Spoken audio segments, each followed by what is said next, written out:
Assalamualaikum Bu Mahama. Waalaikumsalam Bu Asmi. Apa kabar hari ini?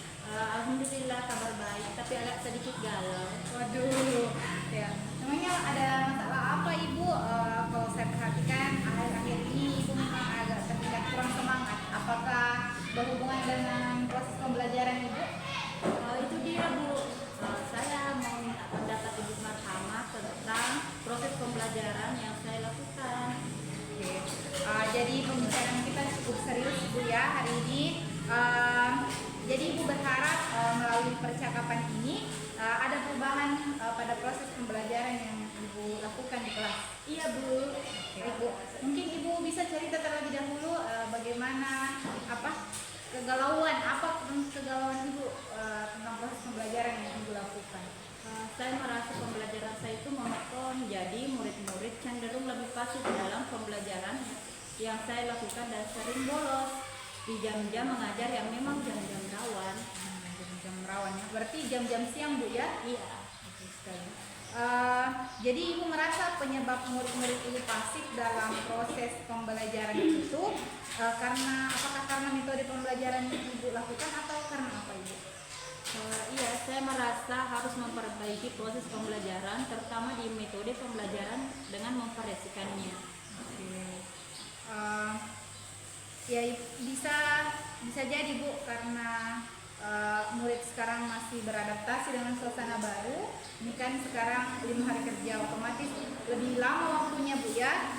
Nah, kira-kira metode atau model atau strategi pembelajaran seperti apa yang Ibu bisa lakukan supaya bisa membangkitkan semangatnya anak-anak lagi? Iya Bu, untuk itu saya juga harus memperbaiki model pembelajaran saya sehingga murid itu lebih aktif dalam pembelajaran.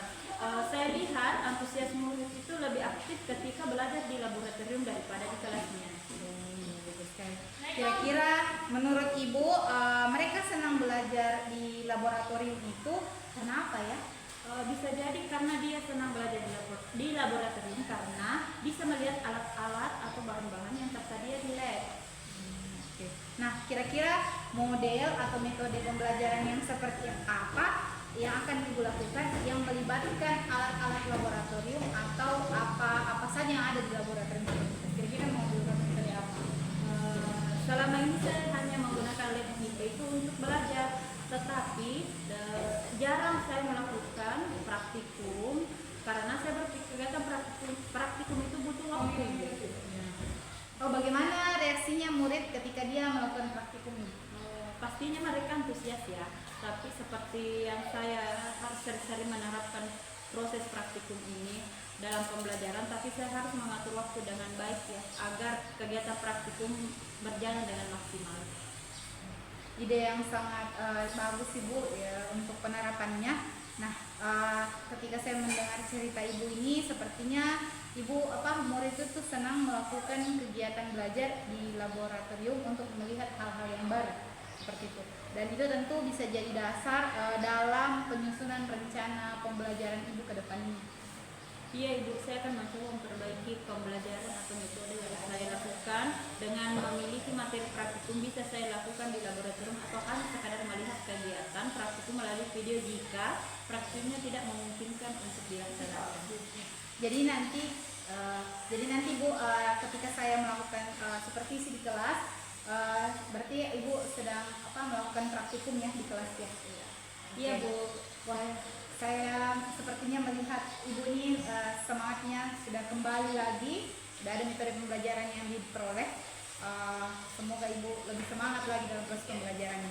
Ya Ibu, saya merasa lega setelah perbincangan ini. Saya lebih bersemangat lagi. Insya Allah kegiatan supervisi nantinya saya akan mencoba metode praktikum dalam proses pembelajaran saya. Dan Ibu akan mengamati saya memberikan masukan atau proses pembelajaran yang saya lakukan nantinya. Oke. Alhamdulillah, saya tunggu gebrakan Ibu di kegiatan supervisi nanti ya. Terima kasih Bu atas waktunya dan untuk sharing-sharing. Mudah-mudahan kita semua bisa berkolaborasi dengan baik demi peningkatan mutu pendidikan. Amin. Terima kasih Ibu. Sama-sama Bu Mahama.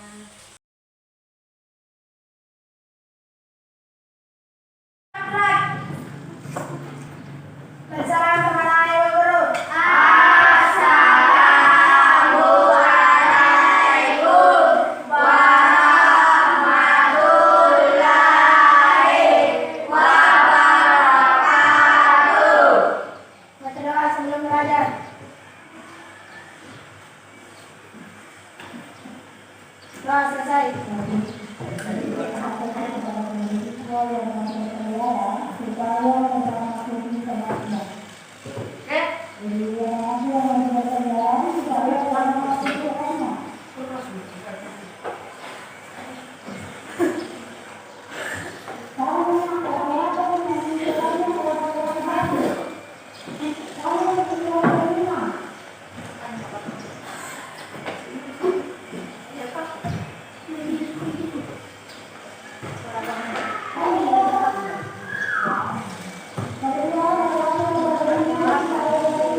yaitu mikroskop cahaya. Cara penggunaan, pegang mikroskop itu dengan tangan kanan memegang lengannya, tangan kiri memegang bagian bawahnya. Ya, jadi cara memegang mikroskop itu ya begini.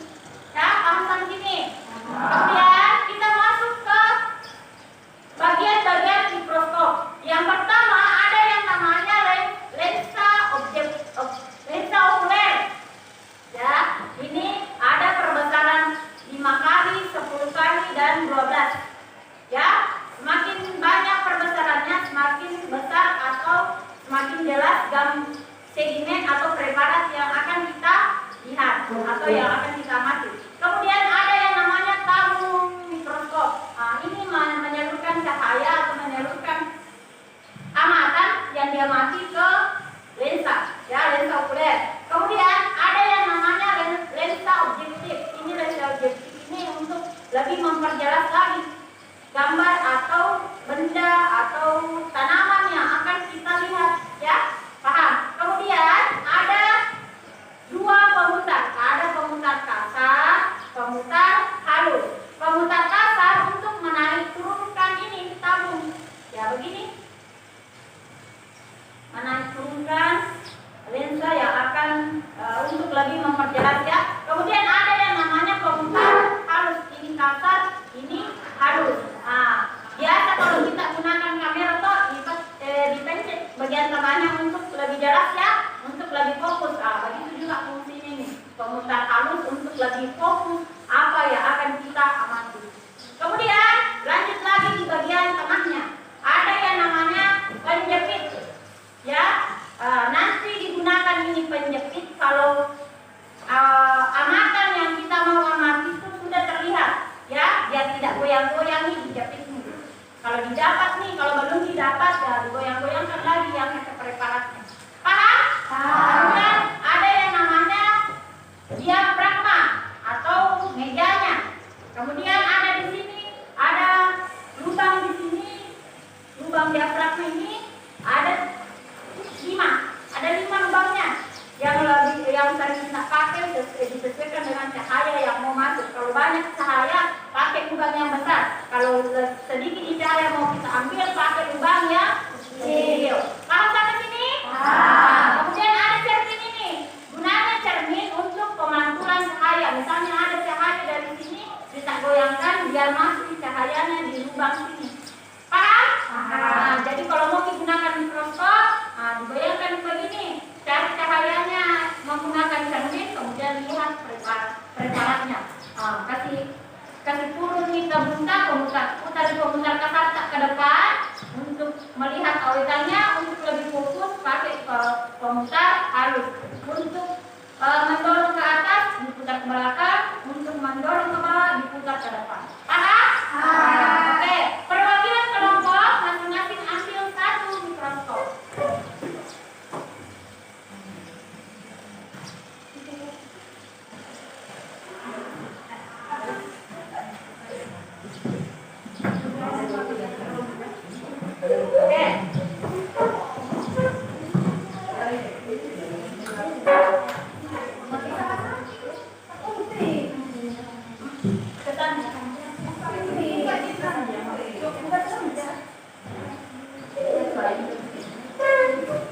Oke, di sini ada batangnya, ya. Jangan pakai itu batangnya. Kelompok 3. Kelompok 4. Kelompok 5.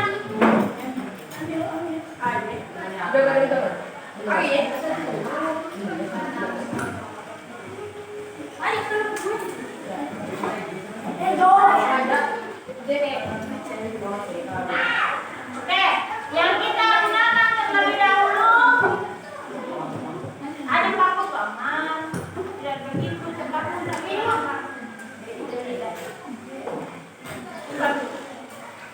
perhatikan dulu. Semua pegang yang ibu bagikan.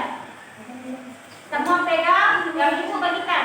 Atur ini cahayanya cermin tak sampai mendapat cahaya. Atur cahayanya cermin tak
Jadi dia dulu. Ya.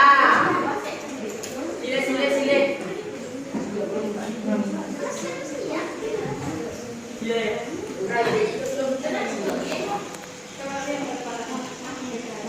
Wah, ini.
Kalau sudah mendapat jadi bingung.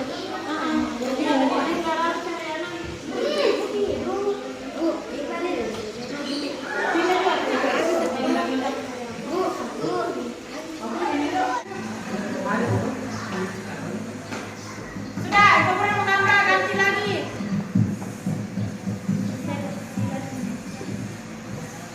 Batang monokotil.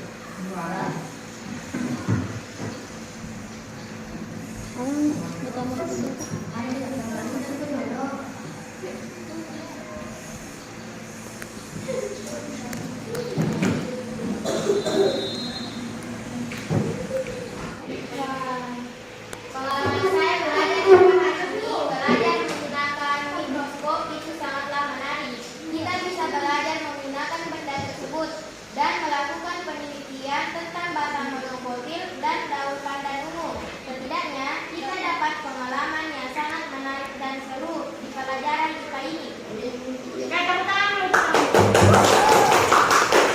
Oke, satu orang lagi.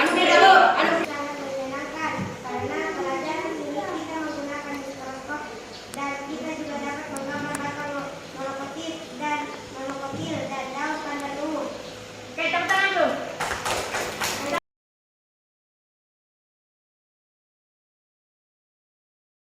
Assalamualaikum warahmatullahi wabarakatuh. Selamat pagi, apa kabar hari ini? Waalaikumsalam warahmatullahi wabarakatuh. Kabar baik hari ini. Alhamdulillah. Baik, Ibu, kita akan melakukan percakapan ini setelah kita melakukan supervisi. Mungkin Ibu tahu kenapa kita melakukan percakapan pasca supervisi ini? Saya kira percakapan ini sudah merefleksikan kegiatan supervisi untuk pembelajaran kelas. Betul sekali. Jadi kita akan bersama-sama merefleksikan kegiatan pembelajaran yang sudah Ibu lakukan. Nah, menurut Ibu selama proses pembelajaran yang sudah Ibu lakukan di kelas, apakah masih ada yang kurang atau mungkin ada yang mau diperbaiki atau mau ditingkatkan? Seperti ketakutan saya pada awalnya Bu mengenai waktu ya. Kemudian ketika melakukan praktikum masih banyak siswa atau peserta didik yang antusiasnya berlebihan, jadi mengakibatkan siswa itu diperaktif sampai kegiatan-kegiatan tambahan yang tidak diperlukan di dalam kelas. Jadi saya harus masih memperbaiki pembelajaran saya.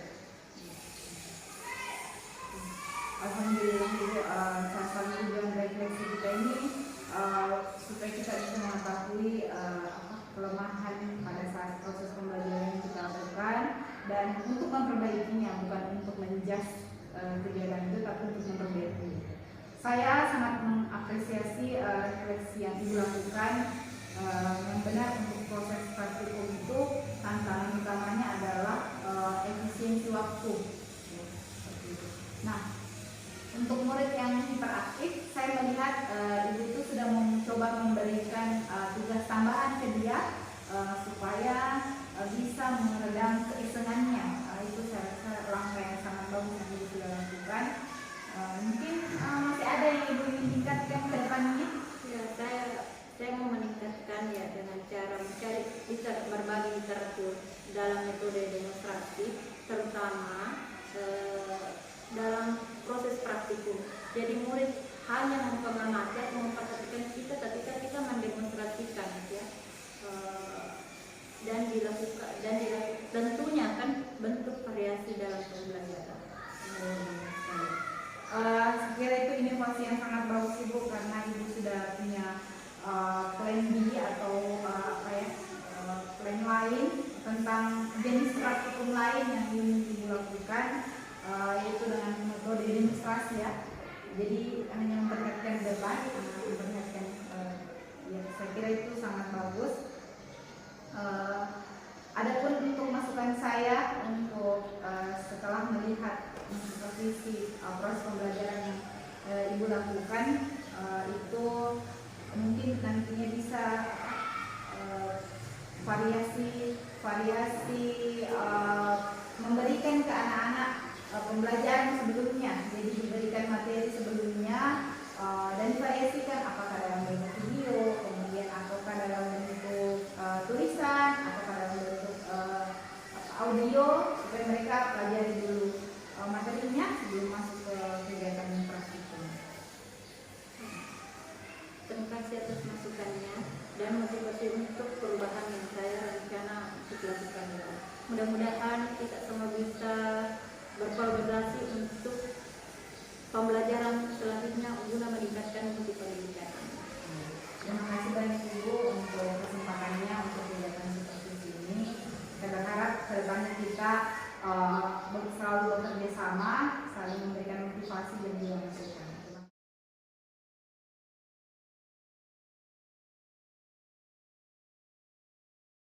Baik Bu, mungkin ada tambahan dari Ibu pengajar tip untuk kegiatan kita hari ini. Saya persilahkan. Ya, alhamdulillah saya sudah melihat tadi proses coaching yang dilaksanakan oleh Ibu Asmi dengan Ibu Mahama sejauh pengamatan saya sudah berjalan dengan baik. Tadi sudah terlihat bagaimana Ibu Asmi itu bisa melakukan refleksi terhadap kegiatan pembelajarannya sendiri, dan itu saya kira hal yang sangat bagus untuk peningkatan pembelajaran ke depannya. Ini yang ingin saya pesankan, supaya kegiatan refleksi atau coaching seperti itu tidak hanya dilaksanakan selama mengikuti program guru penggerak, jadi nanti sebisa mungkin itu bisa dijadwalkan saling bergantian menjadi observer, jadi bisa saling memberi masukan dan bisa tumbuh bersama antara Ibu Mahama dengan Ibu Asmi. Karena kalau program ini kan jangka waktunya pendek, artinya kalau hanya berefleksi pada saat ada program itu kan tidak maksimal hasilnya, tapi kalau terus dilaksanakan itu pasti akan bagus hasilnya. Jadi saya ucapkan terima kasih banyak pada Ibu Asmi sudah bersedia membantu Ibu Mahama dalam proses pendidikannya. Terima kasih Ibu Mahama sudah melakukan proses ini dengan baik. Saya kira cukup. Terima kasih Bu atas masukannya.